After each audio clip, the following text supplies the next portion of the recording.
ಚಿಕ್ಕಬಳ್ಳಾಪುರದ ಹೊರವಲಯದಲ್ಲಿ ಎಸ್ಜೆಸಿಐಟಿ ಕ್ಯಾಂಪಸ್ನಲ್ಲಿ 27ನೇ ಚುಂಚಾದ್ರಿ ಕ್ರೀಡೋತ್ಸವವನ್ನು ಆಯೋಜಿಸಲಾಗಿದೆ.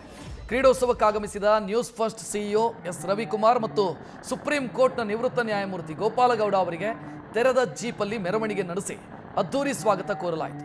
ಬಳಿಕ ಆದಿಚುಂಚನಗಿರಿ ಮಠದ ಪೀಠಾಧಿಪತಿ ನಿರ್ಮಲಾನಂದ ಶ್ರೀಗಳು ಕ್ರೀಡಾಂಗಣದಲ್ಲಿ ಧ್ವಜಾರೋಹಣವನ್ನು ನಡೆಸಿ ಕ್ರೀಡಾ ಜ್ಯೋತಿಯನ್ನು ಬೆಳಗಿಸಿ ಕ್ರೀಡೋತ್ಸವಕ್ಕೆ ಚಾಲನೆಯನ್ನು ಕೊಟ್ಟರು. ವೇದಿಕೆಯಲ್ಲಿ news first CEO S Ravikumar ಅವರಿಗೆ ನಿರ್ಮಲಾನಂದ ಸ್ವಾಮೀಜಿ ಸನ್ಮಾನ ಮಾಡಿದರು.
ಎಸ್ಜೆಸಿಐಟಿ ಕ್ಯಾಂಪಸ್ನಲ್ಲಿ 27ನೇ ಚುಂಚಾದ್ರಿ ಕ್ರೀಡೋತ್ಸವದ ದೃಶ್ಯವನ್ನು ನೀವು ನೋಡ್ತಾ ಇದ್ದೀರಿ. ಕ್ರೀಡೋತ್ಸವದಲ್ಲಿ ನ್ಯೂಸ್ ಫಸ್ಟ್ ಸಿಇಒ ರವಿಕುಮಾರ್ ಅವರು ಭಾಗಿಯಾಗಿರೋದು, ಅದರ ಜೊತೆಗೆ ಹನುಮ ಜಯಂತಿ ಕಾರ್ಯಕ್ರಮವೂ ಕೂಡ ನಡೆಯಿತು, ಅದರಲ್ಲೂ ಕೂಡ ಭಾಗಿಯಾಗಿರುವಂಥ ದೃಶ್ಯ ನೋಡ್ತಾ ಇದ್ದೀರಿ.